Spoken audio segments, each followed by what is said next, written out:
CA Anil Bhandari, Chairman of the Valuation Standard Board of the Institute, CA MP Vijay Kumar ji, Vice Chairman of the ICI Valuation Standard Board.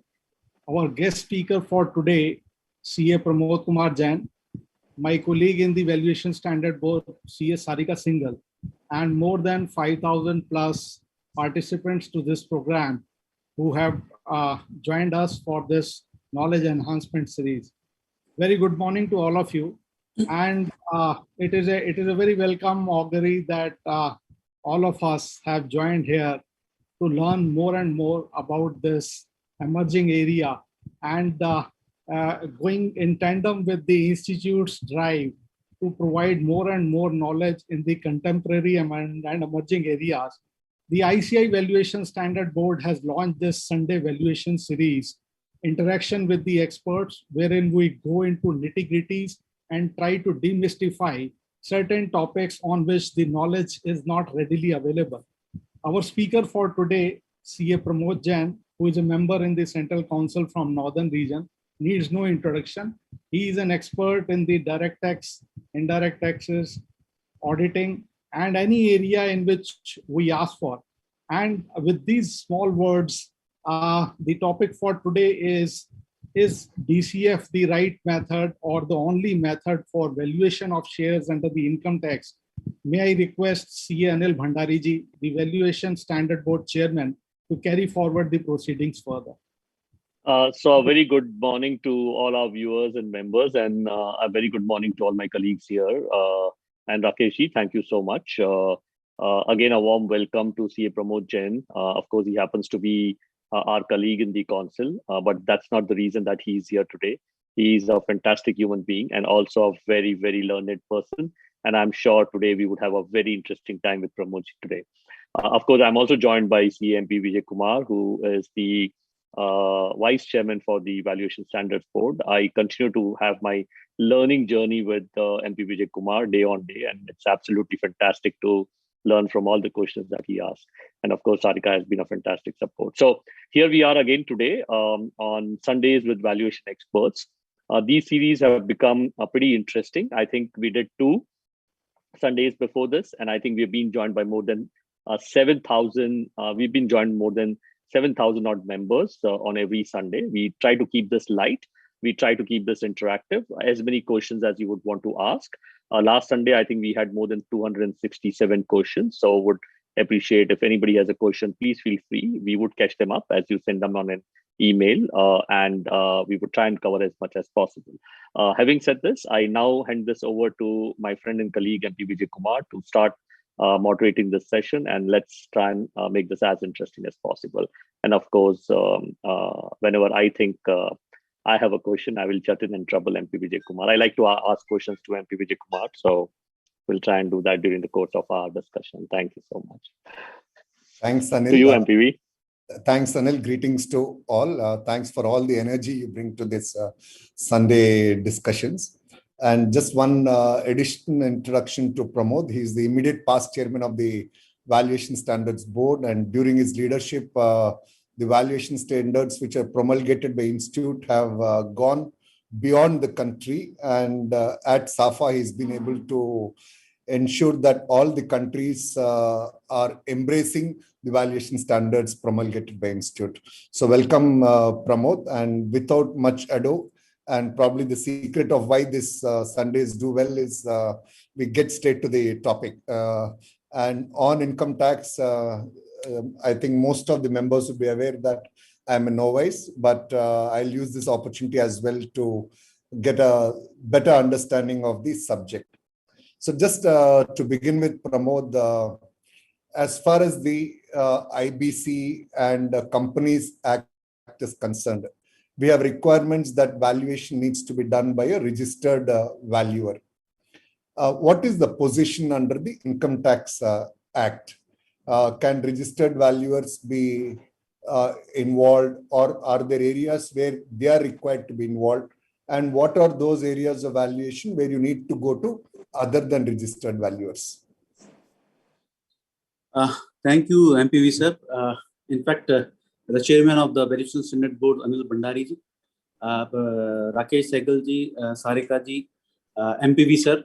In fact, on Namaste to all on a very beautiful Sunday morning, 11 o'clock with your tea, breakfast or brunch, you are listening and having this a good initiative started by Anil sir and MPV sir as a team and very well received by all the members.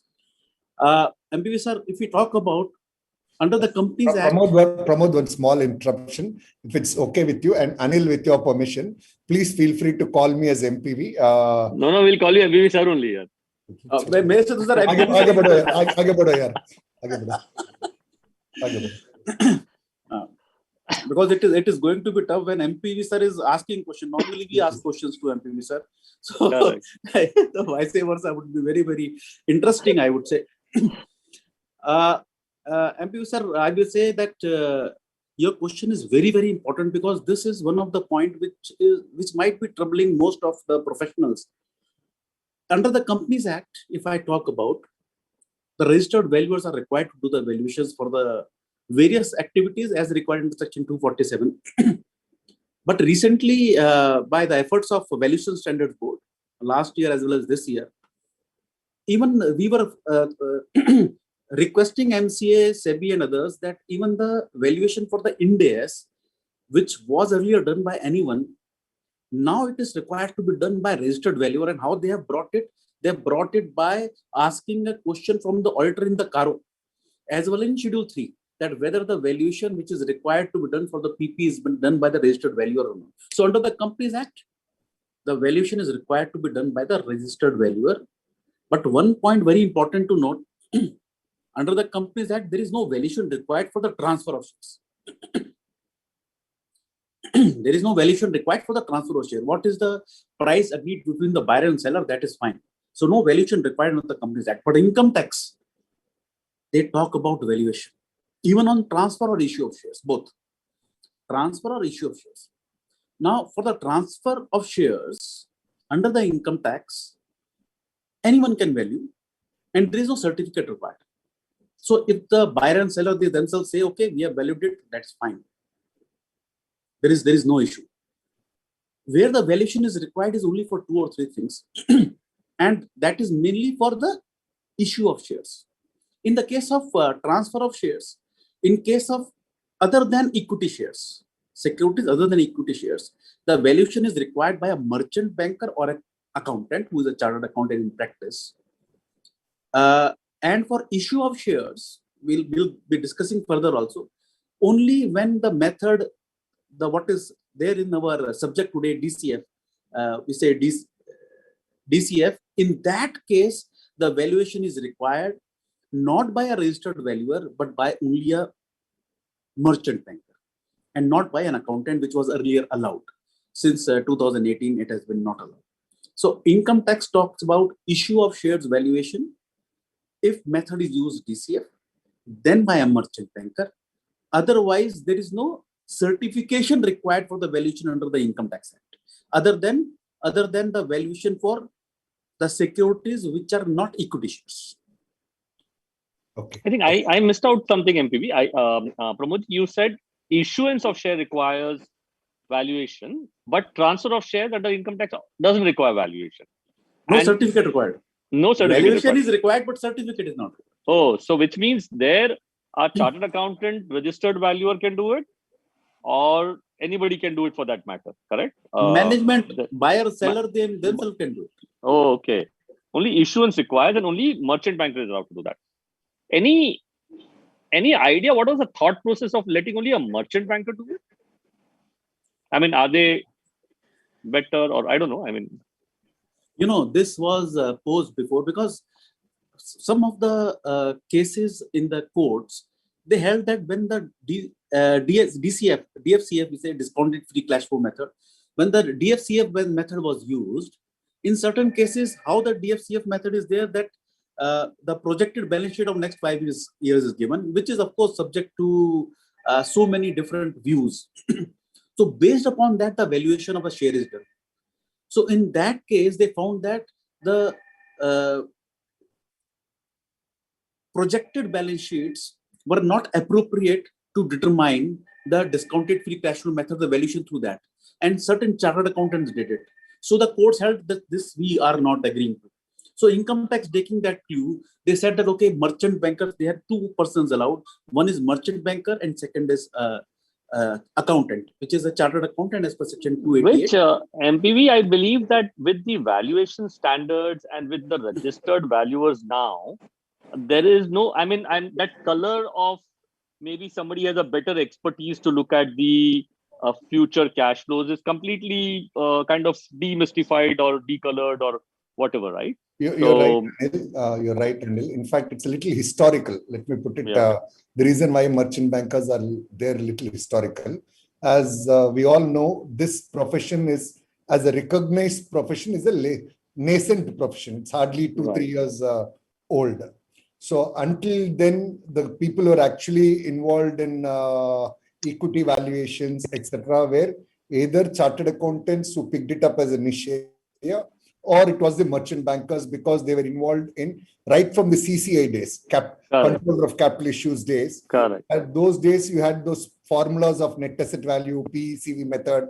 So that's a Average, historical absolutely. exact average of the two. So Correct. it's all been historical. So I think with the registered valuers profession sort of settling down, I think government might revisit those. Over a period of They may time, not yeah. tell, they may not tell merchant bankers should not do. They might say that you need to engage so many valuers. They might come. So I don't think we should preempt on But behalf I of- just have another question. Is merchant banker also required to be a registered valuer or not?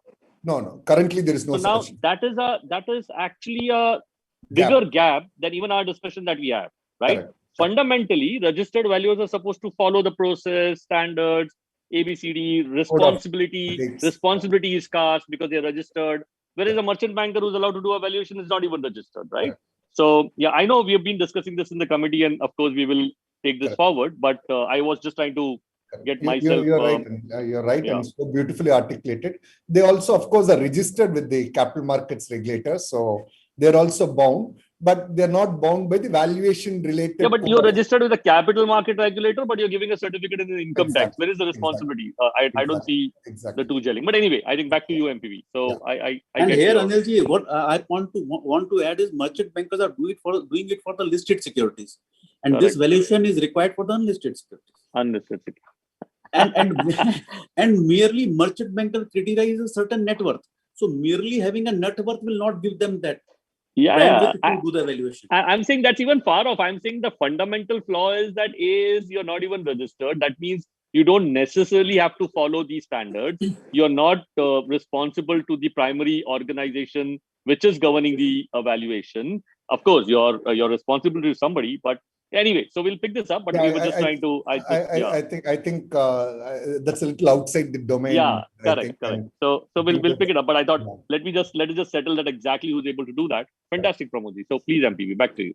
Pramod, before we go a little deeper into the questions, we had this 24th of May CBDT notification relating to slump sale valuation.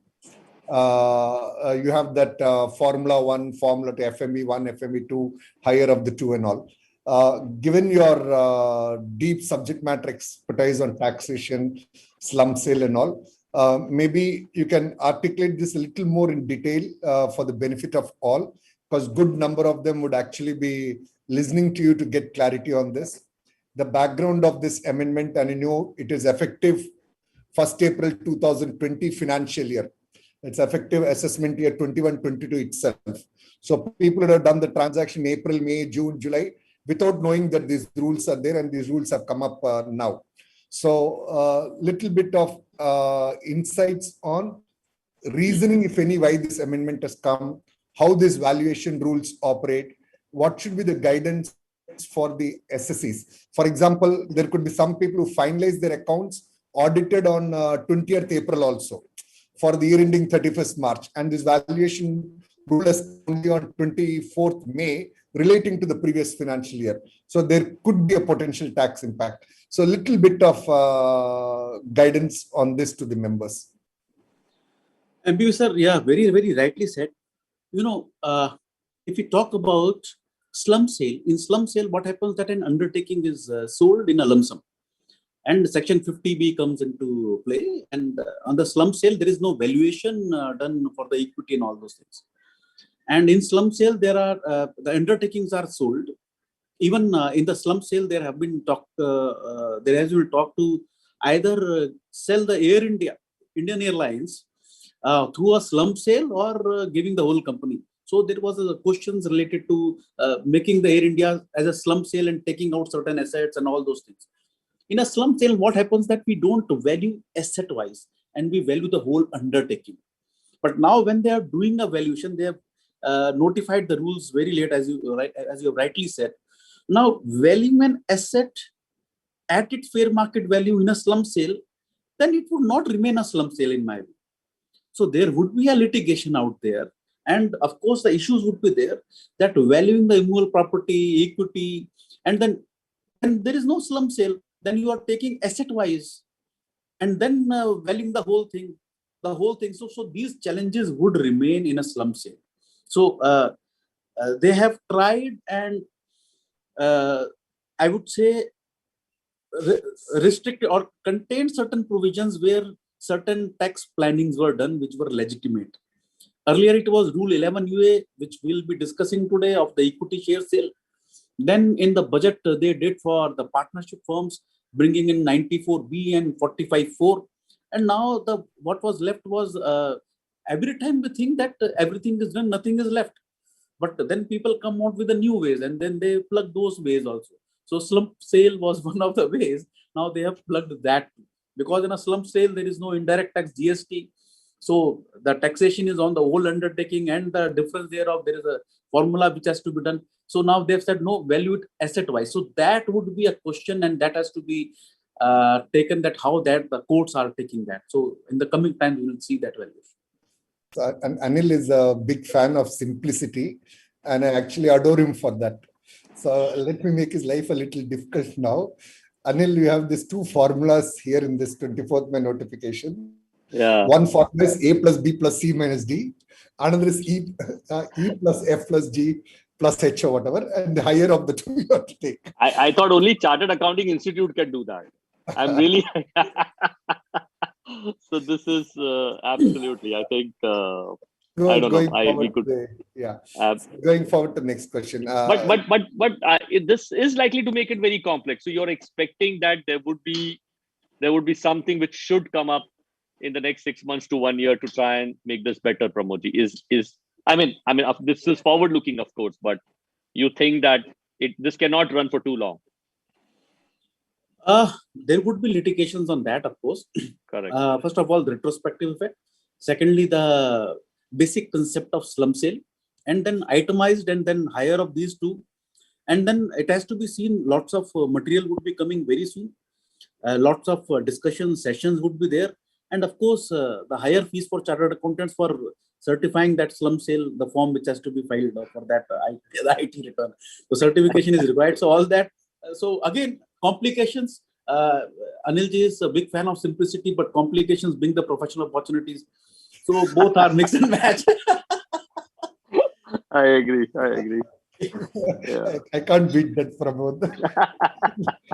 Next, Pramod, as far as Income Tax Act is concerned, of course, we are familiar, but good to hear from a subject matter expert like you. Is DCF the only method of valuation under Income Tax Act, or are any other methods also? And of course, you have this formula-based items, addition, deduction. Beyond that, and because this issue should be very clear to all the participants. Under income tax, valuation is for two things. One is transfer, one is issue. And often people mix both, and even the department. But the fact is, for the transfer of shares, there is no DFCF method. There is no DCF method. For the transfer of shares, it is formula based. It is formula based for the unlisted shares. That is, you have to adjust the value to the fair market value of the immovable property, shares, jewelry, article collections, and all those things. So that fixed formula is there for the transfer of shares. DFCF is not allowed and will not be considered. Then comes my issue of shares. For the issue of shares again, DCF is not the only form. If I see section 56(2)(7)(b), it talks about two ways, and again the option of the assessee. First, formula based. First is formula based. Second is the valuation which can be done by anyone, and here I say the registered valuer can do it. Valuing the tangible and the intangible assets. You value it and satisfy the AO. If AO is satisfied, no need to go for DFCF or other. Suppose there was a recent judgment, very recent judgment by the Delhi ITAT, where the company was the shares were issued, because that is in the case of issue of shares, not transfer.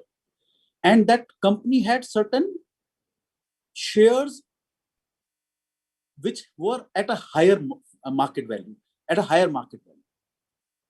And the formula which is allowed under the formula method is currently the book value, asset minus liability, or the discounted free cash flow method. The two methods at the option of the assessee. This is given in the method. But what did the assessee do? The assessee said, no, I am neither going for DFCF, neither by the book value. I am valuing the assets which are there in the company at the fair market value. They had the shares whose market value was much higher than the book value. And they valued the shares according to that valuation and presented before the AO. AO did not allow it. They say it has to be the fixed formula. It is much more than the book value. So the higher amount they taxed it. And CIT appeal also did not agree. And ultimately ITAT agreed, because that the other formula is there. So we have got three different methods. So a person can choose any. So what you're saying is any other method other than DCF is also recognized, is what you're saying? Yes. For the issue of shares. Okay. For transfer, there is a fixed form. Okay. No change. So Pramod, just for greater clarity to all the participants, of course, it will be a repeat of some points which you already mentioned, but for greater clarity. Under the Income Tax Act, circumstances where DCF method is allowed, circumstance where DCF method is not allowed. So just for greater clarity there. DCF method is allowed at the option of the assessee, first of all. AO cannot force it. And DCF method would be if he is going for the method prescribed. And for the method prescribed, then you go to the rule 11 UA. And when you go for the rule 11 UA, it prescribes at the option of the assessee either the book value or the DCF method. And when the DCF method is to be done, now it says it has to be done only by a merchant banker. But we know from the institute, from the Valuation Standards Board, we tried to explain to the CBDT that issue of shares, the basic transaction is not with the income tax. It is under the Companies Act. So Companies Act says for the valuation only registered valuer. So what if one is using DCF method? So for under the Companies Act, he has to go with the registered valuer. And for the income tax, they have to go with the merchant banker. So two valuations are part. Okay. So Pramod, one thing, MPB, I would like to understand. While you explain this very well in terms of DCF is a choice that you have, it's not a mandate. And you also have that formula, the book value, for example. So circumstances under which SSC would like to choose one of these, if you would have some examples. These questions come specifically when a company wants to issue shares at a premium. Okay, perfect. Yeah. If they're going for at a par or at a near than the book value, that is fine. But if they say that in the coming times, my growth is exponential. And I want to encash, and I've got an investor to whom I want to issue a particular shares at a much higher rate than at what I have done. I have built it.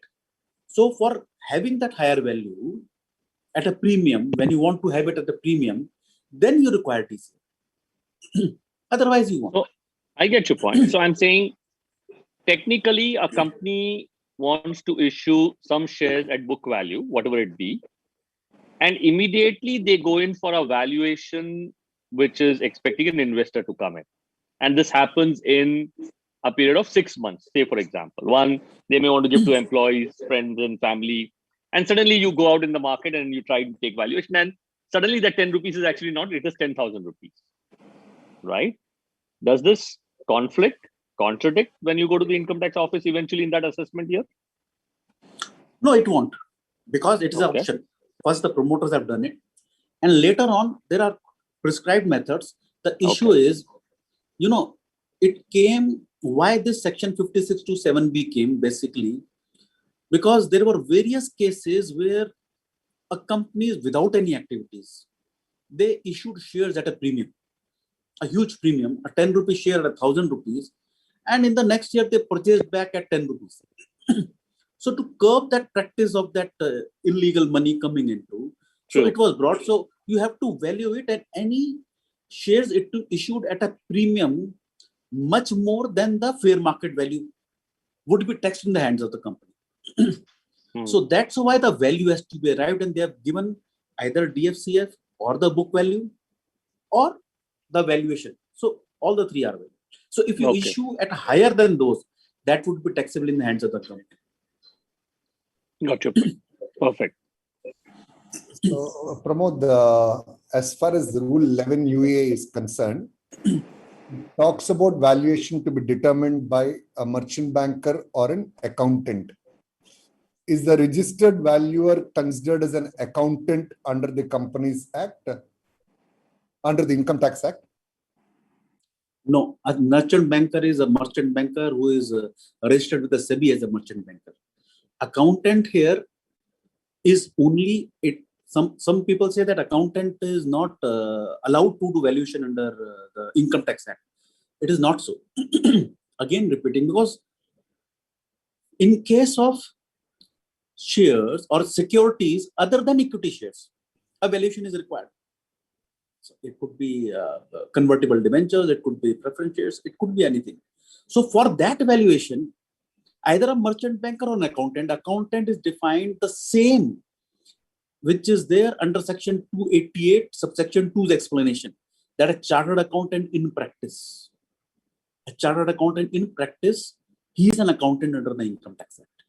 So registered valuer, he may be a chartered accountant, he may be an accountant, but of course he will not be a merchant banker. Merchant banker is an institution, he is not an individual, I would say. So merchant banker is not a registered valuer, of course, and neither an accountant. But an accountant can be an accountant as well as a registered valuer if he has passed that course of and being a registered. Okay. So going to a little different topic, Pramod. In the case of, say, an unlisted company, for transactions involving issue of shares, you get a valuation report by a registered valuer for Companies Act purpose. But in the Income Tax Act, if the valuation is under DCF, you get it from a merchant banker. Because there are two different professionals who are giving valuation. In your experience, are the two valuers required, or is there an expectation that they should give a similar valuation? Very good question, MPV sir. And this is a practical issue. Now, suppose a company wants to issue, say, a very low value of shares, say, suppose even 10 lakh rupees of equity, and they want to go for a private placement. Under Companies Act also, because last Sunday you had the session on the Companies Act, the valuation is not required for the right issue. It is required for the private placement or a preferential issue. So in that case, the valuation is required by the registered value, irrespective of the formula being used. Whether it's at book value, even if it is at the book value. But under Income Tax Act, the certification would be required for the issue of shares only if DFCF method is being used. Any other method, no issues. No issues, no certification required. The assessee may have it and keep it with themselves. Now, suppose the DFCF method is being used. Now here, two valuation reports would be taken, one from the registered value or one from the merchant banker. So what does a company here normally do? That they try and appoint a person who is having both the certificates in this organization, the group entities. And they see that the valuation comes to, it cannot be exact equally, but they are as near as possible. And the company then has to see that they issue the shares below the value which is there in either of these. Suppose the registered value says the fair market value is 100 rupees, and the merchant banker says the DFCF method, it comes out to 110. So the company should issue the shares less than 100 rupees. So there could be a difference in valuation. Okay. And if there are differences like this, how does somebody address those, reconcile those differences? I'm sure, at least I don't have experience of seeing a live case on this, but I'm sure there could be some cases. So how do companies go about, even from their governance framework, to satisfy themselves in reconciling the two values? Practically, MP sir, I would tell you. Practically, what happens? Got it. I don't think practically, the Excel sheet is what is valuing it. So, like we discussed last Sunday, MPV. It's been Bill Gates all along. Now Satya Nadella is doing it, so we leave it there. Okay, good. So, Pramod, just another different question, and this again, many young members, even very senior members, many of us also have that enthusiasm enough, which is an entrepreneurial one, because I strongly believe Chartered Accountancy as a course itself is something which trains somebody to be an entrepreneur with that 3 years of practical training with a practicing chartered accountant who himself is an entrepreneur. Now, in order to give the economy the much required boost, the government of India over time has been promoting startups. And for this, they have introduced several beneficial policies and exemptions. Now, for the purpose of Income Tax Act, how is the startup defined? And what are the specific provisions and exemptions available for startups under the Income Tax Act for issue and transfer of shares to both residents and non-residents? Ambi sir, if I talk about startups, various regulations give the benefits. Companies Act gives a lot. Even in the deposit rules, they have been given the benefit. Under the income tax, their income is exempt in 3 out of 10 years if the conditions are met. And first of all, we should understand that any new entity which comes to a chartered accountant, they say we are a startup. We are starting new, we are a startup. It is not a startup. A startup is a startup which is registered as a startup with the DPIIT. Now, if I talk about the registration with the DPIIT, there are there is one registration as a startup, but again getting the benefit of Section 80 IAC or 5627B, because a startup which is registered as a startup with DPIIT and getting the exemption on the registration, to comply, they have to see that the notification para number 4 of the notification dated 19 February 2019 is complied. So if it is a registered startup who has got the exemption for 80 IAC under the startup, one is registration, then the second registration. The second is very hard to get, but yes, few of them have got. So those startups are exempt from this, having the shares at any rate. So they need not get it valued. Section 56(2)(7)(b) is not applicable at all to them. So they can issue the shares as per the P they bring in. There is no restriction. That the only restriction at 56(2)(7)(b) is that whatever is the fair market value, if you issue the shares beyond that, that is taxable in the hands of the company. So there is no other restriction outside. For the startup, the exemption has been given. Whether the equity is brought in by the startup, just to bring out a point out here, that even if a company is not a startup, it is a normal company, and the equity is brought in by the non-residents, and in that case, 56(2)(7)(b) is not applicable.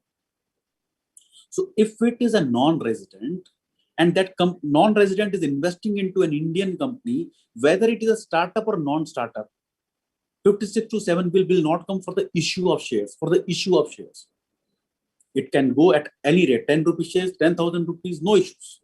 For a non-resident, for resident, startup benefit have been given that they would not be covered for the issue of shares. For the transfer of shares, no exemption to anyone, whether it is a startup or not a startup.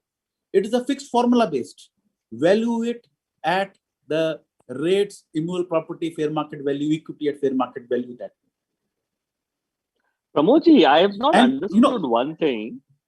Yeah, please complete. One thing I would like to add, in the startups, what is happening, that suppose for the startup who is registered and gets a benefit, they issue their shares of 10 rupees at 10,000 rupees. Fine, they have got the exemption, specific exemption. Now later on, they want to transfer the shares. And transfer of shares, they don't have any immovable property into their financial statements or any other investments. So their book value due to various losses come to negative, say 5 rupees, 6 rupees, 10 rupees, whatever it may be. And they still want to sell it, say, at 15,000 rupees. At higher price, allowed. At higher price, no, because income tax wants that it should not be undervalued for the transfer of shares. 10 रुपए का share वो कहते हैं आप 1000 रुपए में बेच रहे हो, कोई दिक्कत नहीं है. Buyer seller दोनों उस पे capital gain tax दे रहे हैं. But the moment you sell it, the 10 rupees share whose fair market value is 10 rupees at 5 rupees. So they say 5 rupees you have undervalued. Give us a tax at 5 rupees under section 56(2)(10). That it is a inadequate consideration. Over consideration, no issues. Inadequate consideration, they say give us a tax. I wanted to fundamentally just understand one thing. If I'm paying more than the fair market value, you said that it is now charged to the company in terms of the income tax, correct? For issue. So for issue, if I pay more than the fair market value, then the company gets charged, right? I'm an investor and the company gets charged. Fundamentally, this is a capital transaction, right?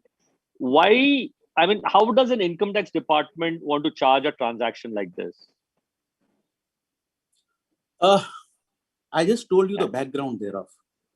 Yeah. That, to circumvent that the illegal, the non-adequate money. Yeah, but to circumvent an illegal transaction, you cannot circumvent the foundations of the income tax, no? This is a debate which may be. Yeah, of course. I'm saying fundamentally, you are supposed to be charged on your income, right? Not on capital transactions. And that also somebody willing to pay an amount. So just to circumvent that, somebody's paid that amount and later on somebody wants to buy it for 50% discount. That is the only reason that a fundamentally flawed principle comes into the Income Tax Act, right? I fully agree with you, Anil sir. I hope you were not part of any committees prescribing this, Pramodji. No, not at all. Now, actually, Income Tax Act has become a deterrent for so many activities. Like for ESIPF Act, you delay by 1 day, the expenditure is not allowed. You withdraw cash, more than 1 crore rupees, TDS is there. You receive cash for the sale, more than 2 lakh rupees, a single transaction, the similar amount of penalty is there. So Income Tax Act, the name should be changed now. It's no longer Income Tax Act, right? Anyway, that's interesting. I didn't understand the last bit of it. You said when it is undervalued, I can understand. So, just in a conversation before this, in a minute, I had raised a question that I value my shares, I issue the shares at a book value, but suddenly after 2 months, I issue my shares at a premium value. So fundamentally in 2 months, the business plan was always supposed to be there, ideally, correct? Because I'm doing a DCF valuation now. The business plan was always supposed to be there. I'm sorry, but is that not undervalued at one point in time and overvalued at one point in time? I'm not able to get that fundamental right. And that is my question was, would that get into a problem statement? That is where I was coming from. The income tax authorities would surely try to bring in that, but currently the law says it is at the option of the assessee. And of course, they would try and bring that point out that few months ago you issued the shares at 10 rupees. Now you are issuing at 100 rupees. Because you see the valuations are different. I wanted to issue to a particular person, to the existing promoters who have Correct. just started their company at a 10 rupees. But now I want new investors. So a goodwill brand which I have built in, the plans which I have there. So I want to take a higher rate, which is there for even for the startups also. So that is normally a business sense out there. So I'll have to push that. The act allows me, the rules allow me. I have to just present before the authorities. So then what happens if it is family and what happens if it's not the same promoter? I If it is actually not- issue it to a third party At a book value. again, there is a huge controversy and discussion, which is a point of discussion with all tax practitioners and even the assessees. The interplay between 56(2)(10 and 56(2)(7), the interplay. What they say, the authorities say, income tax authorities say. Now, suppose a shares is valued at 100 rupees. The fair market value as per 56(2)(7)(b, as per the DFCF or the book value comes at 100 rupees. What is taxable in the hands of the company is any amount received higher than that. Okay. 56(2)(10) says any amount received as a consideration below that. Correct. So now if a company is issuing that 100 rupees shares at 10 rupees, then you say 90 rupees I'll tax on the company, Correct. on the shareholder. So they say that for the issue of shares also 56(2)(10) is there. And for that, there was a circular issued by the department, which they said that this 56(2)(10) is only for transfer of shares, not issue of shares. But due to certain reasons, they withdrew that circular. And this categorically said that this circular shall never be quoted and shall deem to have never been issued. Because that set a lot of controversies. Due to various reasons, I would say. But my principle still is that we are fighting, and in tribunal we are getting the judgments that yes, the issue of shares is not governed by 56(2)(10, but only by 56(2)(7). Because you cannot say, suppose I'm offering you a share at say 10 rupees. You say the fair market is 100 rupees. I'm issuing you. You say no, I'll pay 100 rupees. I am issuing at 10. Then no, I'll pay 100. How is that possible? How is that possible? Absolutely. So it's interesting. Sometimes this is more science. Income Tax Act is actually more science than Income Tax Act. So interesting. Back to you, MPV. I think Sarika was mentioning that she has a very similar question somewhere. I don't know if Sarika, you want to address that, or somebody is asking. Interestingly, I think lots of questions have started to come up, Pramodji. There are only, I think, already lot 1, lot 2 up and running. I don't know, Sarika, if you would want to jut in and ask that question, because you said similar question, right? Sir, I'll ask in some time. I was doing this. No problem. I thought you had. I was looking at the questions that are coming. Many Right. questions are flowing directly. Fantastic. So I'll just MPV, back to you. Yeah. Back to you, MPV. No worries. Good. So just getting back here, Anil, if I can attempt to answer your earlier question on why the share price, if it is issued above a fair value, why is it taxable? The logic is somebody should not guise income as a capital transaction. So if it's income, it would have got taxed then. Whereas if I give it as capital, it's not taxable. So those kind of considerations which are there. And that is why that section came. And before that section, the misuse was very, very high, very, very high. And this section was inevitable. In fact, I would say that the SSEs actually, by their conduct, brought this provision in the law. Yeah, but I think well, anyway, this may be not the right time to discuss that, because one person getting a capital receipt, other person is losing a capital, right? So fundamentally, yes, I understand that, people would move around and do whatever they have to do. For him, it will actually become a cost for the purpose of this capital gain calculation later. So it doesn't lose out actually. No. Anilji, I'm saying that Anilji. if I give you $100 as a premier, or maybe $200, I'm putting money, and eventually when the value goes down, right, and it has to be sold or whatever, and that is the time that I stand to lose. So I lose my capital.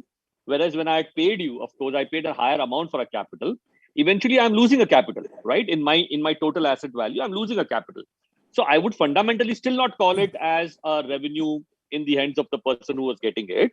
Yes, there could be transactions which are murkier, but I'm saying you cannot base a foundation of an act or a foundation of an income tax only on murkier transactions. No, but on that framework, as Pramod mentioned earlier, the law is so very clear. It gives you a book value based valuation, BCF based valuation, or any other value method also. And there are many judgments which are accepting any other method. So all that is saying is you convince me that you followed the right method. It's not saying that you follow only these two. So I think it's fairly well drafted one. So any case, coming back here again to Pramod. Pramod, on this 11UA, what should be the treatment for deferred tax asset in the books or deferred tax liability? Should they be ignored? Should they be considered? So what are your thoughts on that? MPV sir, here actually you are a master in accounting standards, so you should answer. But just giving my initial views, when you have to value a shares for the purpose of issue of shares or transfer of shares for that matter, what they have tried to reduce from the asset is an asset which is not represented by any value in the asset. So if I talk about a deferred tax asset, actually there is no value in the asset out there. Of course, it would be deferred over the years, over the timing differences, so that whenever there is a future tax and I'm getting that benefit, I get it adjusted. So my formula says that any deferred expenditure would not be reduced, would be reduced from the assets unless there is a value in the asset which is representing that asset. If I talk about deferred tax liabilities, if I see the formula based, they say liabilities are to be reduced except this. In the exceptions, I don't find any category which represent the deferred tax liability. And of course, if I talk about it, the shares value should be reduced by the liability, so that is not to be adjusted and that is to be reduced that way. So the value comes appropriately. MPU sir, your views are more important. I would say. So as far as liabilities are concerned, you're bang on. Deferred tax liabilities, like any other liability, which has to be deducted. And as far as asset is concerned, you are right that deferred expenditure cannot be included as part of the assets. And now, any case under accounting standards or Ind AS, any case deferred expenditure like miscellaneous expenditure and all is any case not carried in the books. So to that extent, it's not so very relevant. But one small submission, Pramod ji, is deferred tax asset is a asset which gets included. It is an asset for which benefit comes. Like any other prepaid item, this is also a prepaid amount. So that is also included. So what you said is right. Deferred expenditure is not included, but deferred tax both will be considered. One as an asset, other as a liability. So just going forward to the next one, and this is a question which many people have asked also, Pramod. Maybe you can take a little more time and explain, because I'm seeing repeat questions on this from members. They're asking income tax implications for following transactions. A is buyback, B is ESOP, C is rights issue. So they're seeking guidance on these three: buyback, ESOP, rights issue. Let us go one by one. Let us first take buyback of shares. If in case of a buyback of shares for an unlisted shares, there is a provision. Earlier, what used to happen is that for the buyback of shares, the shareholder used to pay tax thereon. But now what is happening? For the buyback of shares, not the shareholder, but the company is paying tax on the difference of the amount received and the value at which the shares are brought in. Now, suppose a company had issued a shares at 100 rupees, at a premium of 100 rupees. And the companies issue a buyback for all its shareholders. There are certain shares issued at 10 rupees, certain shares are 100 rupees. And companies is issuing a buyback at, say, 50 rupees. Now, certain shareholder would be surrendering their shares for the buyback who have owned it at 10 rupees, certain at 100 rupees. So in the company's hand, they would pay the tax at the rate of 20% on the consideration at which the buyback was made, less the price which it got, which the company got, and not the shareholder. So suppose company is issuing at 100 rupees, company is buying back at 50 rupees, and I got it at 100 rupees. So company will not be paying any tax there. But suppose Anil sir had it at 10 rupees and company is now buying it at 50 rupees and Anil sir is surrendering that 10 rupees share. Then on 40 rupees, 20% plus surcharge and cess, the company would be paying the tax. And in both the case, either it is Anil sir or me, in any case, in that case, the income in the hands of the shareholder is exempt under section 1034A. Now, there could be a case that the certain shares are issued by a company at 100 rupees, which MPVs are bought at 20 rupees. Company got 100 rupees. The company is not concerned at what price MPVs are got. So when 100 minus 50, it would calculate. So on the difference, the company has to pay tax. In this case, it would be nil. It would be nil. So depending on that, company received what, and the difference on the buyback, company will pay the tax at 20 rupees plus surcharge plus cess. In the shareholder's hand, it would be exempt. It would be exempt. Talking about ESOPs, ESOPs is just like any other shares which are to be issued to the employees it is given or to the other persons as per the guidance, and the amount which the shareholders pays to have that option of ESOP and the shares ultimately getting is allotted. And at the time that option is exercised, what is the fair market value of the shares? Now, suppose at the time of option, the fair market value of the shares is 100 rupees and it is given to an employee at, say, 10 rupees. So 90 rupees would be forming part of perquisite of that employee under section 17(2)(6). So that perquisite employee is paying the tax. TDS is being deducted thereon. So the actual cost which comes for the purpose of computing the capital gains when those shares are ultimately sold by that employee, say 1,000 rupees. So 1,000 rupees minus not 10 rupees which he paid, but 100 rupees, that is on which the perquisite value also is paid the tax. So that way the calculation is there for the ESOPs. For the right issue, the Income Tax Act is not concerned whether it is a right issue or a private placement or a preferential issue or a public issue. They say money brought in, what is the fair market value? If it is much more than that, the company pays the tax for the issue of shares, because right issue is again a issue of shares. And under the Companies Act, for the right issue, there is no valuation required. But if the shares are at a premium and discounted free cash flow method is being used, then under the Income Tax Act, the valuation would be required by the merchant banker. And if it is at fair market or at the book value, the management can value it. or any other value, then again, the all income tax methods would be there for the issue of shares. There is no specific rules given for the right issue or preferential or a public issue. Public issue, of course, is exempt under 56(7). Correct. It's actually a very interesting question. Multiple people have asked this, Pramodji. For determining book value under Rule 11UA, what shall a valuer do in case there is no audited balance sheet as on valuation date?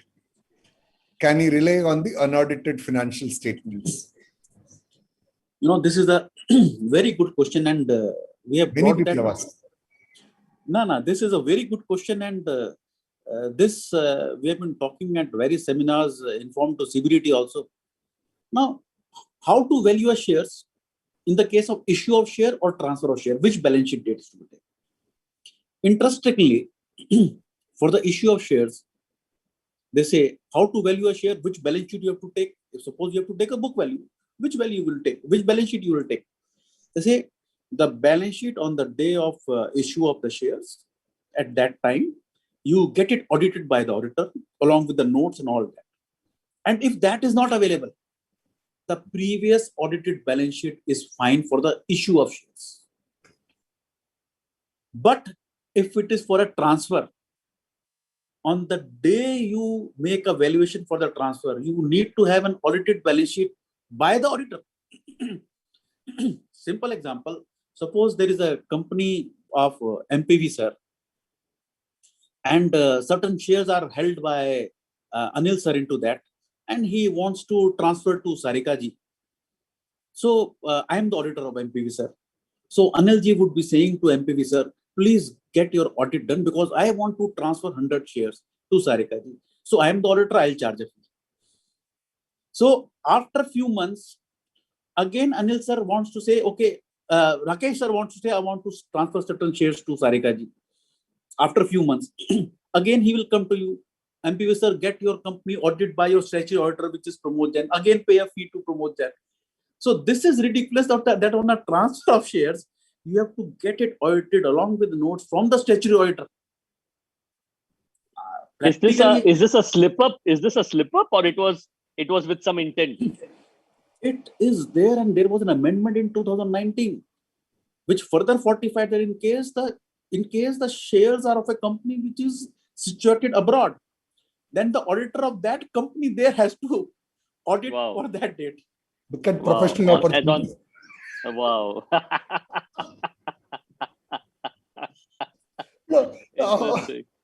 No, but lighter things apart, let's assume I'm a 5,000, 10,000 crore company, and days, let's say 31st May or 31st August, why would I, for 100 share transfer, allow an audit to be done, even if somebody is willing to bear the fee?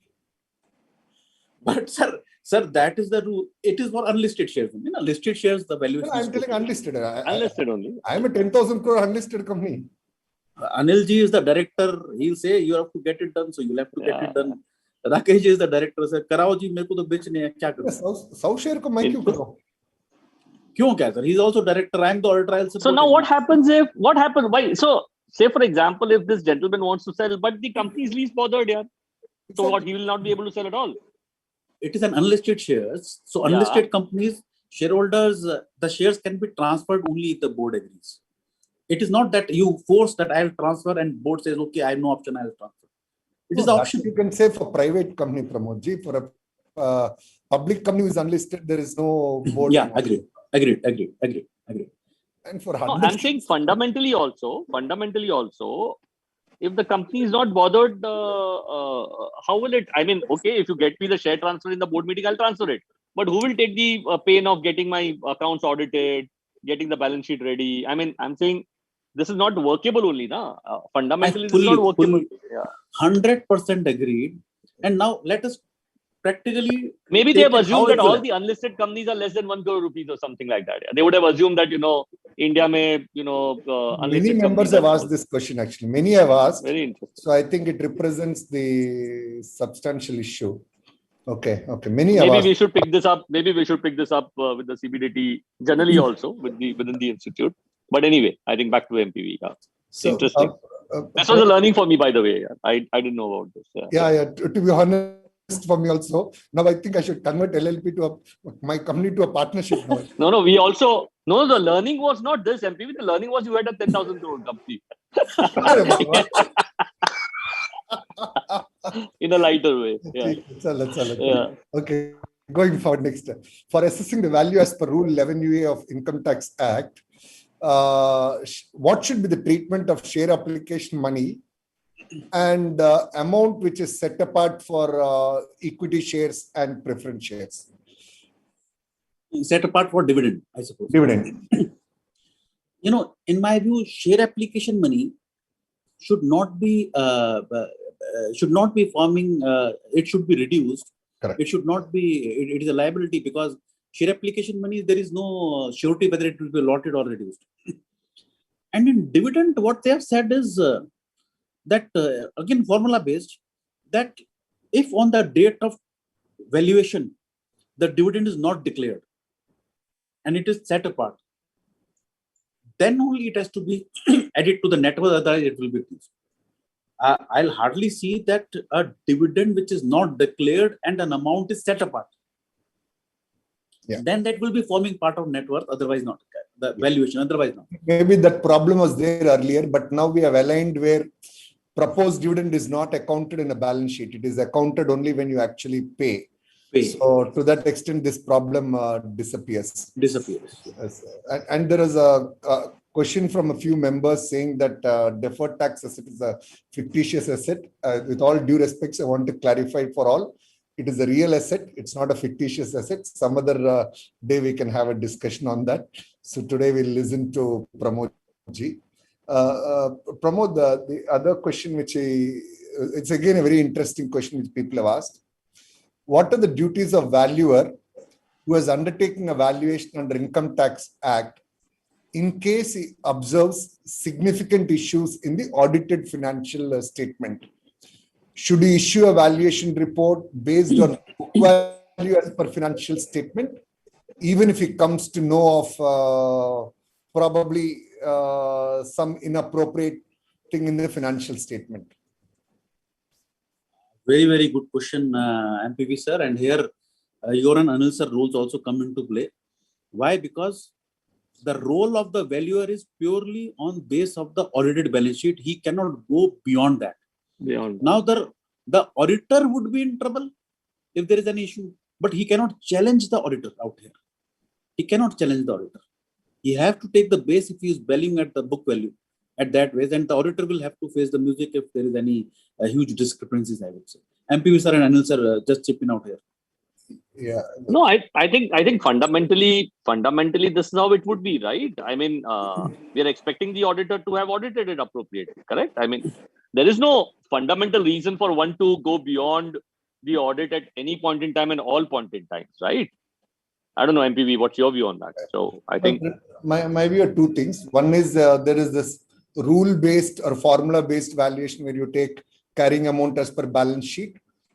So you just say that I've taken as per audited balance sheet and do it.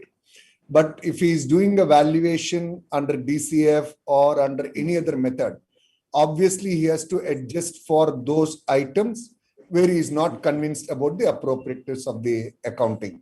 So that is there. But having said that, we have to actually see under the new code of ethics, we have this provisions called non-compliance with laws and regulations, which we have not yet notified. It's there in the code. So as a professional, if I come to know a non-compliance, let's say there is some non-compliance and inappropriate accounting treatment, my code of ethics requires me to bring it up. So I don't know how the interplay will work. Maybe we'll have to debate that. But MPV sir here. It's a good question. No. MPV sir here. My role is just to value as per the formula based. Yeah. It is not that the assessee is giving me something and I have to give an opinion on true and fair view based on that. Another professional has already done. My code of ethics will never say me that what the other professional has done, you have to bring it to the notice. To whom? For what? Under which report? Now, let's take, for example, somebody has not adjusted for let's say a theoretical situation. In fact, in FRRB, we do come across some strange cases like that. And it's so glaring to me. So should I still ignore it and just take the book value as it is? But it's to be thought through. I don't have an answer, to be honest. Income tax, I won't have any option. Exactly. I would just follow a rule-based one. But as a professional, in fact, if I were to take any professional code of ethics, if you look at the Satyam case also, when the investment banker blew the whistle, they didn't have a responsibility per se, but as a professional bound by code of ethics, once you come to know something inappropriate, you are bound to blow the whistle. So we have to debate. I don't have an answer on this, to be very honest. Suppose the auditor is qualified. Now, should I give the effect of the qualification and take the adjusted book value? That's also a question mark which is there. Yeah, that's an interesting question actually, because that's Exactly. something on the paper by the auditor. Exactly. And what do you do about it? Exactly. To be honest, I don't have an answer. But Something very similar to an auditor accepting an audit where he's already aware about a fact that something could be wrong. Yeah. Is that very similar to this statement? Like, for example, you've been offered an audit of an organization and you're aware about some aspects from very public knowledge or whatever, and you try and do a you are required to be a whistleblower. In an audit, the provisions are clear, Anil. We have the standard called SA 560, where up to the date of annual general meeting, not board meeting, up to the date of annual general meeting, if the auditor comes to know there is something materially wrong in financial statement, he can go to the extent of withdrawing his report. No, that's fine. That's fine. I'm saying I've been offered the audit. I'm not an auditor. Okay. I'm not an auditor. Okay. Yeah. Suppose I am offered an audit and I find that the previous financial statements, there are some figures. Whatever. I have a responsibility and audit standards to verify the opening balances and convince myself on the accounting policies. If there is something which I am not convinced, I need to make adjustments. Because that is fundamentally part of your job in any case, as an auditor. As a valuation expert or a valuer, that is fundamentally not part of your job. But what you're saying is that once you come to know about something like as a professional, you may either choose to avoid it or you may want to choose I don't know. I don't know. Tomorrow, people should not hold us guilty that you came to know and you did not highlight it. Or probably, we don't know. At least I don't have an answer. Let me not. MPV sir is saying, maybe is it appropriate to say? Yeah. Anil bhai, MPV sir is saying, you go in a bank to audit the bank's balance sheet, and you find certain balance sheets, there are various non-compliances. The auditor of the bank should have reported that. No. Pramod, that is, I think, extending it beyond what I said. Here you are actually relying on, in the example you gave also, let's assume that client balance sheet was the basis for the credit rating. Absolutely, it would be. I would obviously adjust it. I would obviously adjust it. I don't take the balance sheet at face value. So if the bank has given a rating of 4, I'll bring it down to 2. So whereas here, because it is a formula-based valuation, do I have a responsibility of telling that this carrying amount is not appropriate, which is not appearing so, the way plain reading. But I think as a professional, we need to think through. I don't have an answer. Let me confess. Sure. Maybe we should debate. But it was a good question, actually, and a good discussion too. And the next question is, suppose a company has already undertaken valuation 3 months back by a merchant banker for some purpose. Can the same report be used later, that is 3 months later, for another transaction? An ESOP or whatever. Here again, the basic thing is merchant banker is required only for DCF for issue of shares. And for issue of shares, it is the last audited balance sheet. If it is the balance sheet, which is audited by the auditor on the date of the valuation, if not, then last audited balance sheet, which is approved by the AGM. And in DCF, the valuation, in the case of DCF, it is not the audited balance sheet I have to see, but merchant banker valuation I have to see, then it is on the date of the issue of shares. So again, you'll have to have a DCF. You cannot go with the old one unless you say on that date you offered those shares, because that would be a preferential issue. That would be a preferential issue, not a right issue. In those cases, I would say that you need to value on one date and then you defer it for 6 months, something like that. So if you plan that way, then it can be used, otherwise not. Okay. So you said under DCF, it has to be then on that date, is it? I didn't. So for example, I did my one valuation on 31st of April and then the other one that I did in July. But again, under the DCF method, I will need 2 valuations. Yes, sir. Unless you have already a plan that you'll issue the shares in 1 year, and you say, okay, my private placement is open for this number of years At this value. So in tranches, you do that. So all you that remember, I think the last time we debated MPV, that typically a valuation report would be valid for, what was that? 1 year, right? Date. That is what we... As at evaluation date. Very simple logic. Of course, as on valuation date, but could be utilized for... whatever period. If you're giving reference to that date. Suppose why separate valuation report is required, Anil, and normally it's more validating the earlier report. Like, sure. For example, take the previous year. Somebody did an issue of shares on 28th February, and then you had to do on 30th April last year. Right. So obviously, within 2 months, life has changed a lot. So you're required to update. Understandable. Yeah. Okay. So even if MP sir, it is not the year end, it could be that in the middle I didn't mean year end. I was giving COVID as the example there. Correct. Anything could happen. Absolutely. Yeah. So just a couple of few questions which can be one-word answers, Pramod, because there are already 150, 170 questions. Yeah. Okay. So Pramod, a few 200 already crossed. Yeah. Okay. So you can answer all those today before evening. I preempted that because he otherwise has a habit of telling 2 o'clock. Anil. Okay, coming back there. What should be the treatment of MAT credit entitlement in 11 UA? MAT credit entitlement is, of course, to be taken into the asset value for the calculation of it. Okay. This is fireside questions now.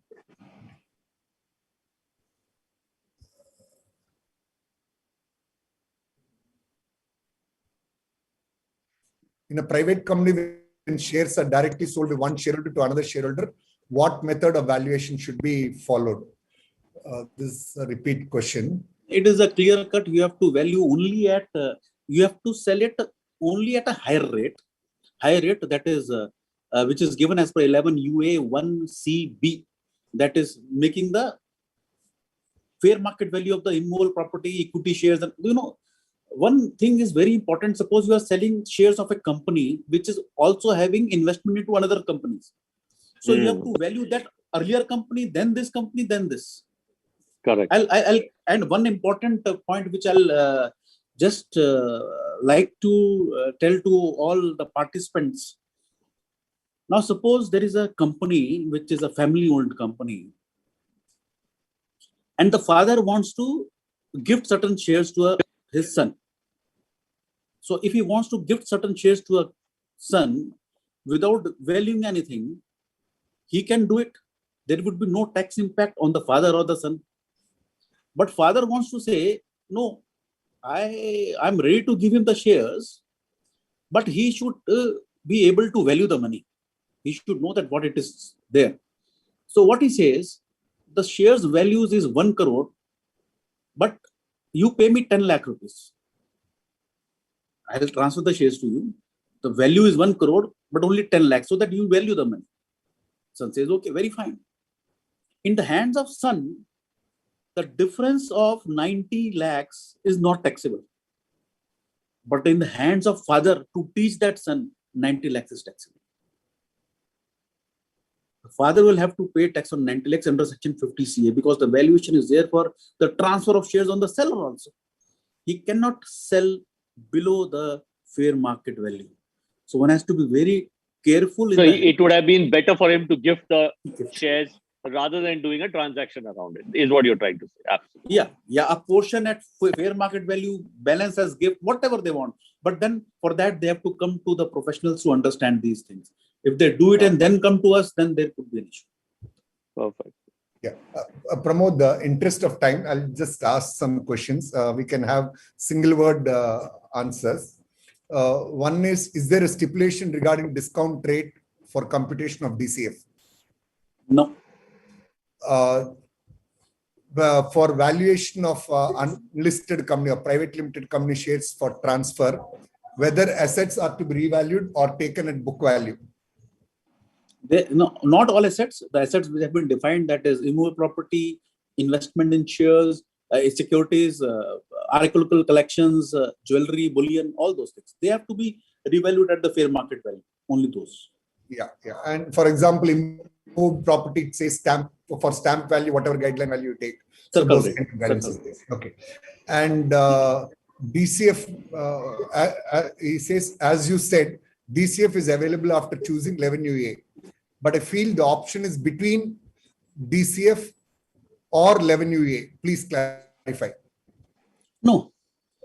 You see, section 56(2)(7)(b), it talks about either the method prescribed or at the satisfaction of the AO, satisfaction of the assessing officer, the value of the assets, including intangible assets like goodwill, brand, and all those things.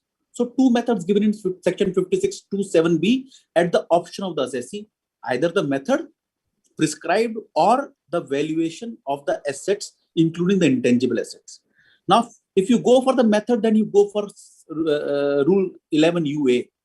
And for the Rule 11UA, come to Rule 11UA2, where they say DCF method is there or the book value is there. So it is there in the method prescribed, under method prescribed the book value and that. Kindly see Rule 11UA, both are prescribed out there, DCF and the book value. For the others, given in the section itself. There's a couple of interesting questions. First, there are two sets of shareholders of a private limited company. One is agreeing for a transfer of shares as per 11UA, but the other set of shareholders wants to sell at a higher value than 11UA. Is it allowed? Yeah, 100% allowed. Higher rates, no issues. Okay. What is the position of LLP in case of transfer of members' contribution? You know, I have got this question several times, and this concept is there, which I have heard from normally the private equity players.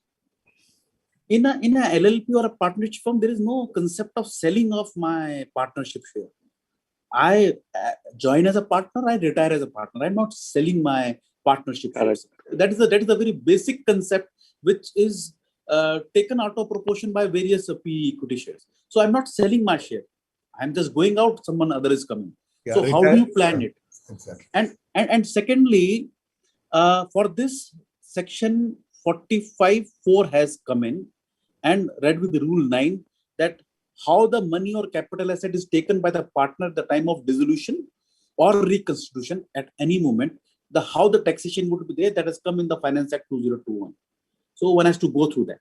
There is no valuation out there, but of course, the value they have taken is whatever the fair market value of the asset he is taking or the money he is taking, less the balance in his capital account, reduced by the revaluation or any self-generated goodwill created. So that is taxed in the hands of the firm, and not the partner. Under book value method, all assets and liabilities are at book value. Whether each appreciated asset can be valued at FMV. I think they're referring to other than those specified assets like immovable property, quoted shares and all. So if any of the other assets, if they believe the value is higher, can they pick and choose? No, first of all, let us understand for the transfer of shares. Suppose as per the formula, the value is coming to 500 rupees. So you want to revalue, you want to sell it at 1,000 rupees, sell it. There is no need of valuation. We have arrived at it is 500 rupees. You want to sell it 600, 700, 1,000 rupees. There is no restriction. Higher rates, you are giving the tax to the government. The tax is not being circumvented. So there is no issue.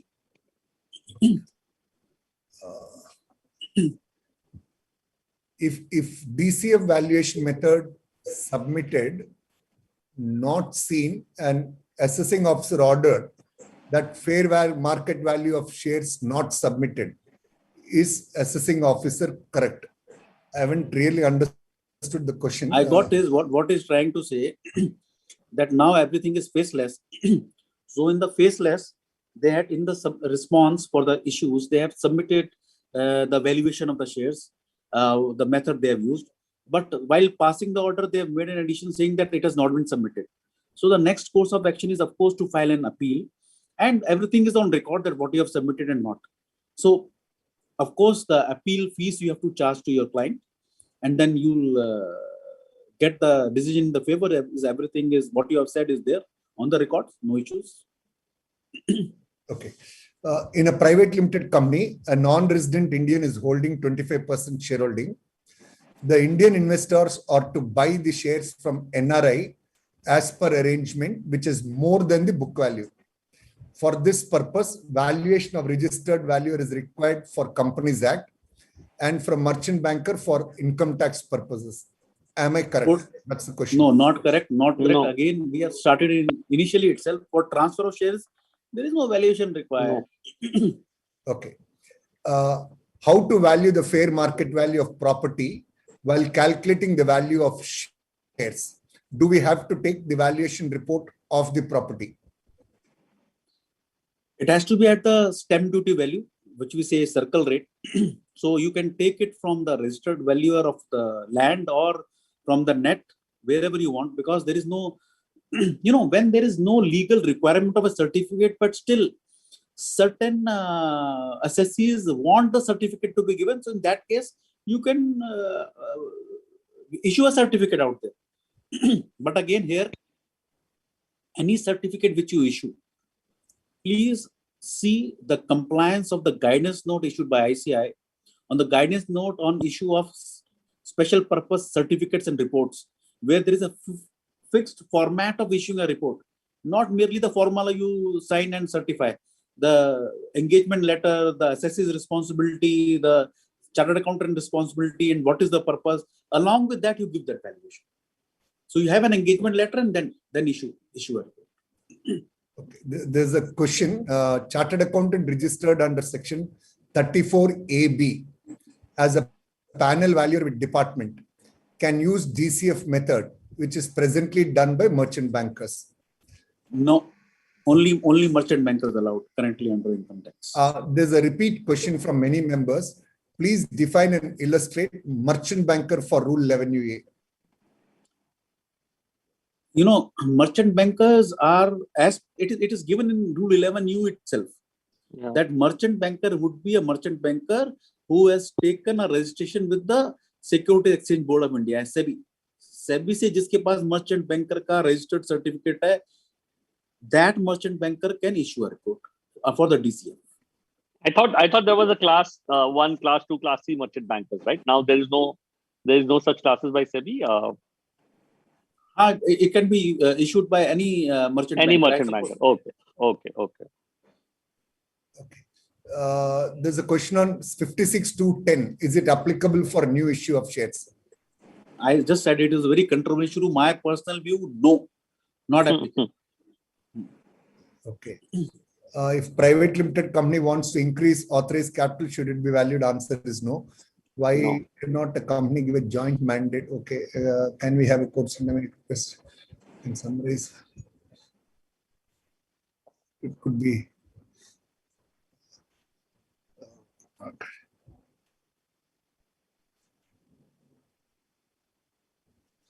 Can a registered valuer consider the average of DCF and net asset value of share? If the valuation standards allow that, the method of valuation, the RVO, they would be knowing it, na? If that is allowed under the ICI valuation standards 2018, that is allowed. Otherwise, not. We'll just come to the next set of questions. I'm not sure. One member was wanting a clarification that I think Pramodji, you were saying that while answering the question where it is appropriate to use the DCF method and where it is not appropriate to use the DCF method, did you mention that the shares can be issued at a price lower than the price determined by the registered valuer?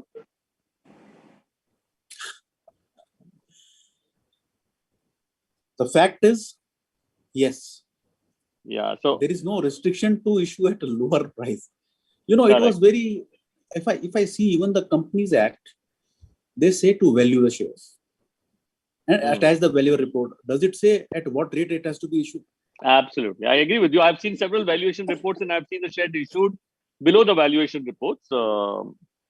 Right. So I think some member was saying that maybe this may not be right. So I think we are what you're doing is you're reclarifying that yes, the value RV can say it is 100, but I can issue at 99 also if I want to, right? Yeah. Under income tax also, at issuing at higher rate is an issue for 5627B. At lower, no issues at all. Now there is another question which has been asked. Now the book value comes, because the company is in losses, the book value comes to negative or 1 rupee. Okay. So if I issue higher, then it would be taxable. But the section says it has to be issued at par value. Okay. 10 रुपए का तो देंगे. Okay. So Pramod, the other question, at the time of issue of shares, if the shares were issued for less than fair market value, will the subscriber of shares be covered by provisions of 56 to 10? Because 56 to 10 talks about receipt of any assets for inadequate consideration.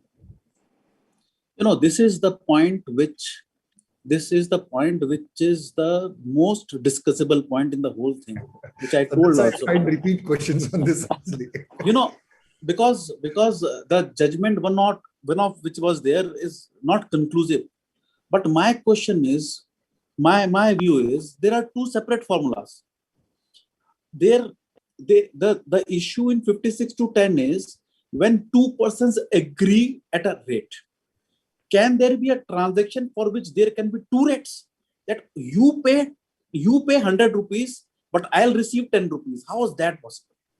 So if it is felt that if I'm issuing at lesser rupees or higher rupees, differentiating, and then again there will be, I'll give you a very, very simple example. The company's book value is 10 rupees.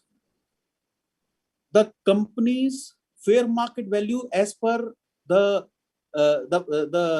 56 to 7B is 50 rupees or say 100 rupees, and there is an immobile property for which I take the stamp duty value, then the rate comes at 50 rupees. So if I sell below 50 rupees, then it is taxable under 56 to 10. But if my fair market value is say 10 rupees, if I issue beyond that, company would be taxable. Company would be How would taxable the book because value? How would the book value be less than the fair market value of one of the properties? because in the books the property value is 1 crore rupees, Oh, the fair okay, market okay. value is 10 crores. Okay, that way. All right.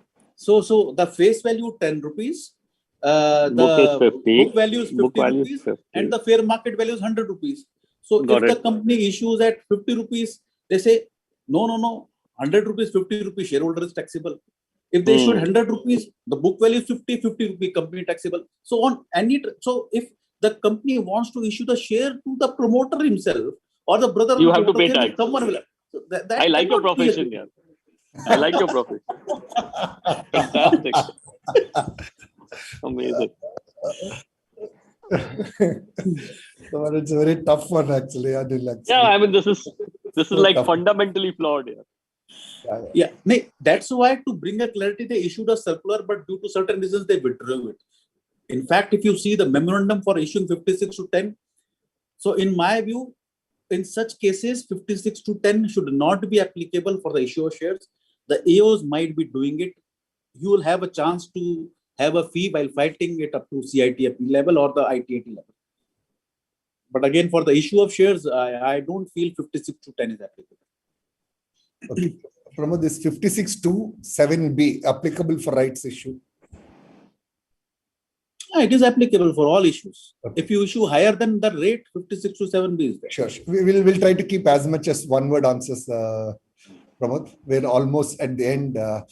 Presently, There are 9,000 registrations and more than 7,000 are still logged on here. So very interesting. Pramod, congratulations to you. Pramod, Sir, you also. No, it was for you. So the other question is presently section 56(2)(7) is not applicable as it was applicable up to 31(3)(17). Now section 56(2)(10) is applicable. Clarify. Yes, there have been continuous changes. 56(2)(6) was there, 6A was there, 7 was there. Now it is 10. So now 56(2)(7) and 56(2)(7A, they both have been merged, and now there is 56(2)(10). 56(2)(7) and 7A, they were brought in for this equity shares only. 56(2)(7A, when the shares were purchased at lower than the inadequate value by the firms and companies, because all this things were happening.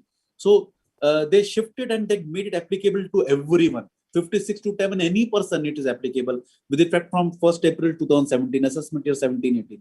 So 56(2)(10) is replacing 56(2)(7) and 7A. And if you see certain definitions which they want to give a definition, they again refer to 56(2)(7) also. Okay. Just maybe a reiteration might be required. Issue of shares below fair market value determined by registered valuers and merchant banker, but resulting in a deviation of more than 5% from value by merchant banker. Will there be tax to buyer under section 56(10)? Again, I am saying, in my view, 56(2)(10) is not applicable for the issue of shares. Okay.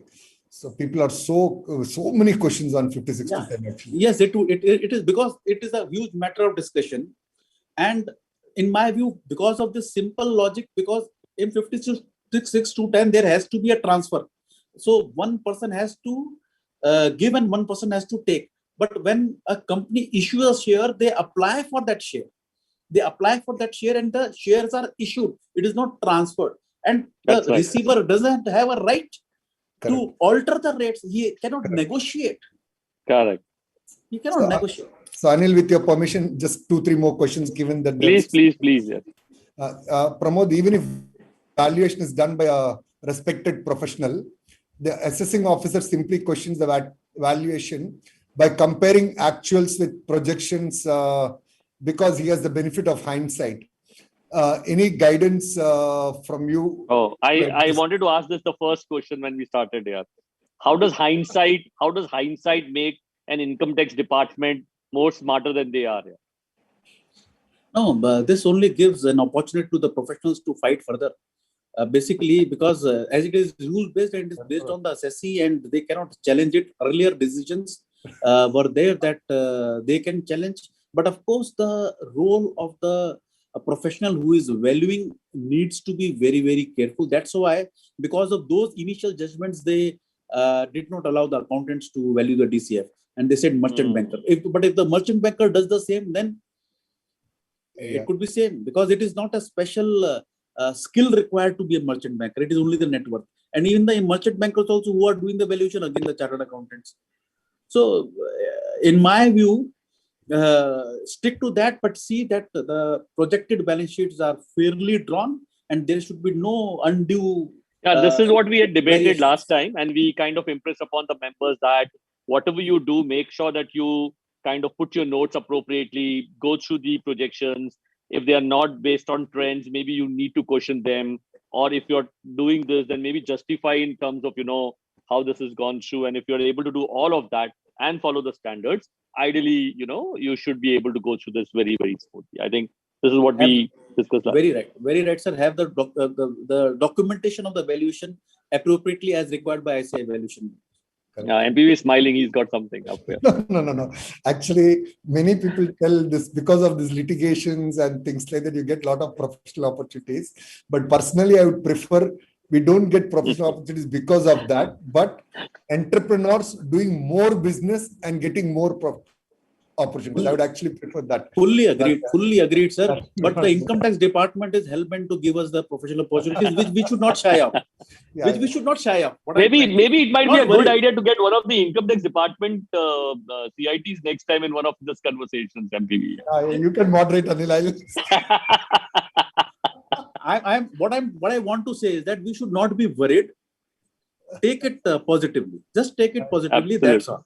No, no, Pramod is easily said, but for entrepreneurs, particularly genuine entrepreneurs who I want agree. to do business well, it's too much of a nuisance value for them because of the financial implications, and they're very sensitive to compliance with law.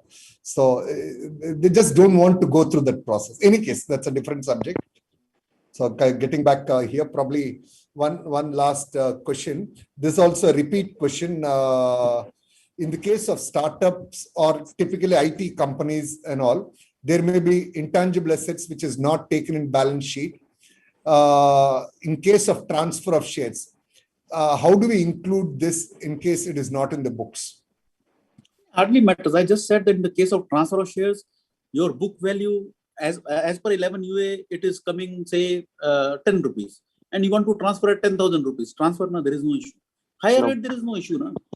Correct. Somebody For the pays the tax transfer for of that. shares. You're paying the tax. That's Yeah, revenue maximization. So So I think there are lots of questions. I'm unable to filter within this time. My apologies for it, because most questions are looking repetitive, so I'm not able to filter them. And we are past 12:30.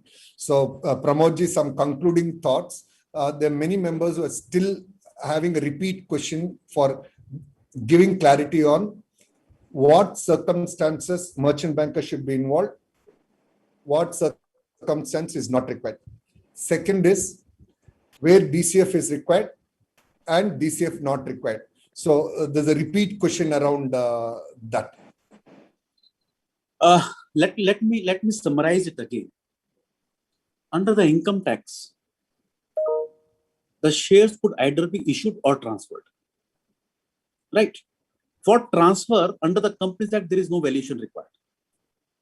Under income tax, for the valuation, for the transfer, valuation is required, and it is formula based.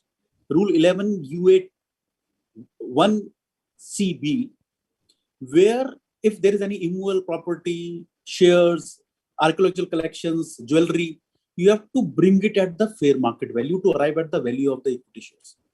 And for that, there is no certificate required. Either the assessee does himself or take the certificate from any chartered accountant or anyone.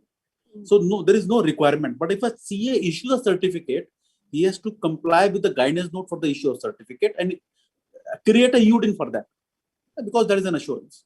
But legally under the Income Tax Act, not required. DCF is not allowed for the transfer of shares. It has to be the formula based, bringing it out the fair market value of the assets contained in the financial statement for the transfer. Now comes the issue.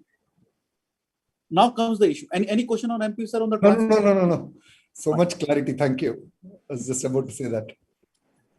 In the case of issue of shares, under the income tax, they are not concerned whether it is a right issue, private placement, preference issue. First of all, in case of listed securities, nothing comes into play. Whatever there is a SEBI rule, they are out. In case of shares which are issued to non-resident, again 56 to 7B doesn't come into play.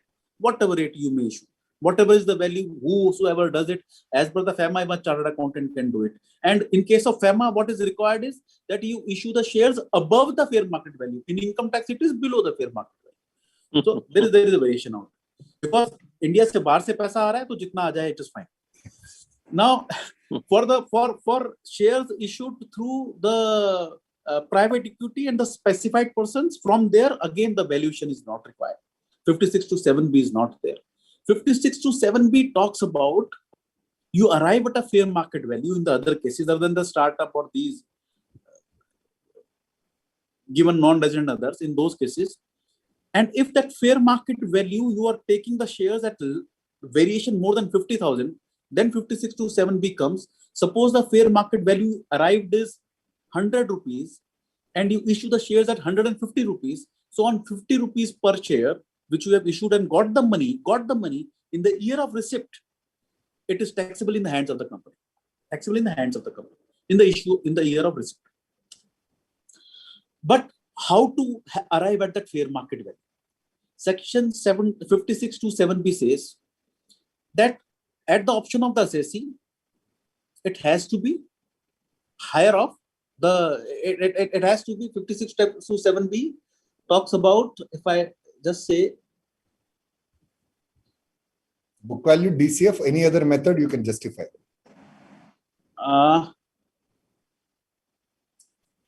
higher of the method prescribed, or the value which is satisfied, which is at the satisfaction of the AO. Now, suppose as per the method, again the option is given. So two things are there. As per the method prescribed and as per the valuation done. Suppose you are not doing the valuation of the intangible assets or other assets. In that case, you will go with the prescribed method. Prescribed method again talks about two.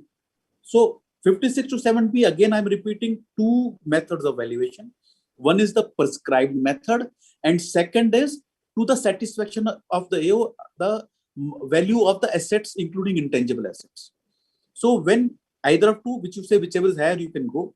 Whichever is higher, because lower you can always issue. Higher there is a tax side. So when you go as per the rules, again here up to this stage there is no DCF. If you go for the rule, they say at the option of the assessee, it is written in the rules, the book value, in which case the assets in the balance sheets are not to be valued at the fair market value, which is required under 56 and here it is not. Suppose there is an immovable property with a 1 crore rupees in the books, fair market value is 10 crores. No, at the book value, no adjustment for that. Either that or DSCF. So if it is at the book value, again, no certificate required. But if the company wants, they can have it from anyone. But if why would somebody issue DCF, it at a book value when his actual market price of a property that he holds is more than the book value of his organization? He wouldn't want to do that. So you're giving him a choice to use a DCF. Sir, you're giving him a choice to use it. Sir, I may not. Suppose I am having the shares, I want to give it to my brother also. Why would I want a premium from him? Okay. It could be. So, and the second method is DCF. Again, the option of the assessee. In the DCF, they have restricted it to the merchant bankers. And there the certificate is required. Only that case. In the equity shares, it is. So this is the whole crux. Only DCF is this place where the merchant bank is, but otherwise not. Amazing, Pramod. And no wonder you are one of those most sought after speakers. And Anil, every day between 4 o'clock to 8:30, you can't reach him. He's speaking at least 2 places he's speaking every day. So I feel so ashamed coming to these programs, MPV, because somehow I never remember the section numbers. What do you do to remember these numbers and the sub clauses and the sub clauses? And Pramodji just happens to rattle them. And नहीं sir, ऐसा नहीं. वो तो specific था तो इसलिए पढ़ लिया sir. You haven't heard him. You haven't heard him tell the case law names. That is what I'm saying. Despite your chair being so sturdy or sofa, you would still fall off. I have to follow. Thanks, Pramod. Sincerely. My chair happens to be sturdy because I'm just in a very nice place near Pune, Atmantan. So I'm trying to do Atmantan and learn from Pramodji. So this is really interesting. And just one last question, which was there on MAT credit, it is not represented by any tangible asset. We should not consider. The answer is not correct. MAT credit is an asset, and the Act talks about represented by any asset, not tangible asset. So consequently, that can be included. So with this, I am concluding. Thank you all, and over to you, Anil, for your closing remarks. And no, I think very well summed up already, and I think the summary question that you requested, Pramodji, has also been very nicely articulated. So I think there has been fantastic clarity in terms of the responses that has been given by Pramod. And of course, that is the reason that he's very, very sought after. And we are really proud to have colleagues like him in the council. So that's also, of course, nothing to do with this discussion, but generally. So thank you so much, Pramodji. Really appreciate your time. Had I known that you're busy between 4 and 8, I would have requested between 4 and 8 only, just to make sure that we pull you out of your time. But thank you once again. I think today we had more than 9,000 registrations, and I think the number of questions, Sarika, how many questions came up today? 250. 250. So the interest still continues. Session. Absolutely. So it's really fantastic. I really truly like the way that the members are engaging. And that is very, very important for all of us. And I'm sure Sarika will have some more work on her hand to try and probably come out with these answers as well going forward. But thank you once again. And Sarika, back to you to maybe, also announce what are we likely to have on next Sunday. Thank you. Yeah, just one thing, sir, you missed, I think members have requested for a repeat session. Wow. Oh, excellent. Fantastic. So I'm sorry, I missed that. Yeah, they're really very happy with the way we have conducted this session. Pramod sir has taken the questions and you both have asked the questions. So without next time I'll prepare tough questions for Pramodji next time. So Sarika, maybe after 2 Sundays, we will request Pramodji to come up and we'll have a discussion at the foundation layers. Yeah. Right. These numbers you can remember. Really talk great. about the way you are conducting it and making it so interactive and actually the questions which are being answered, it is all beneficial to all the participants. So it makes interesting. MPV sir, Anil sir, with the secretariat, with the Rakesh sir and Sarika ji doing a wonderful job. My heartiest wishes, great job done, sir. Thanks, sir. Yes, Sarika. With this, I will like to thank you, Pramojan sir, for taking the questions so well. Anil Bhandari sir for this for articulating this idea of having valuation with the valuation experts with Sundays. So this is our third webcast. Next week we have a minority shareholding valuation. It is when it is required to value equity as instrument under ICAI Valuation Standard 301 and 303. This is business valuation and financial instruments. And now I would like to thank all the participants who have logged in and asked the questions. Thank you once again. Thank you, Sehgal sir, for being part of this and guiding me through the sessions. Thank you so much, everyone. Thank you, everybody. Thank you you so much. Have a great Sunday and be safe. Thank you. Thank you, sir.